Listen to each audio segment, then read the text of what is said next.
أعوذ بالله من الشيطان الرجيم بسم الله الرحمن الرحيم. Способов иджтихада вначале было два. Первый путь – это метод ученых Ирака, так называемый путь ар-раи, метод сопоставления, аль-кияс. После сподвижников пророка Мухаммада, саллаллаху и их учеников, этот мазхаб возглавил имам Абу Ханифа, Ну'ман бин Сабит, рахматуллахи алейхи.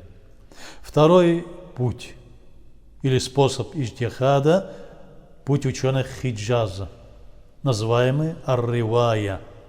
Эти ученые использовали при иджтихаде вместо аль-кияс обычаи и предания жителей Медины. Главным муджтахидом этой школы являлся имам Малик бин Анас, рахматуллахи алейхи. Он жил в Медине. В то время будущие имамы Аш-Шафи'i и Ахмад ибн Ханбал брали уроки у имама Малика, рахматуллахи алейхи.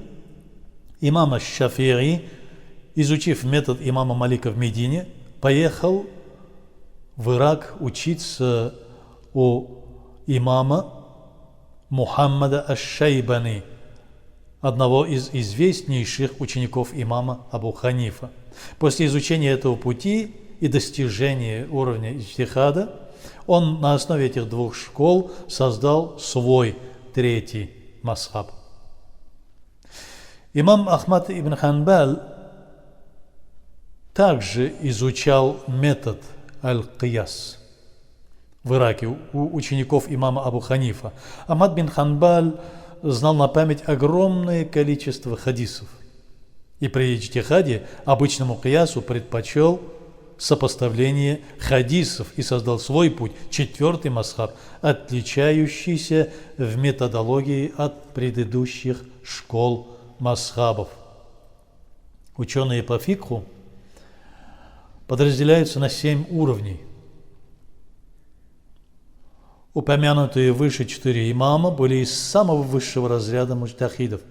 Высший разряд – это основатели мазхабов. Ученые ислама пришли к выводу, что спустя 400 лет после хиджры никто из муджтахидов не достигал уровня первых вот этих 4 имамов. На протяжении последних 1000 лет жили и трудились ради Всевышнего Аллаха немало выдающихся ученых ислама, но ни один из них не претендовал на то, чтобы поставить себя выше основателей мазхабов. Напротив, все они отдавали должное мутлак муджтахидам и в своем иджтихаде не выходили за рамки, определенные основателями этих школ, этих мазхабов.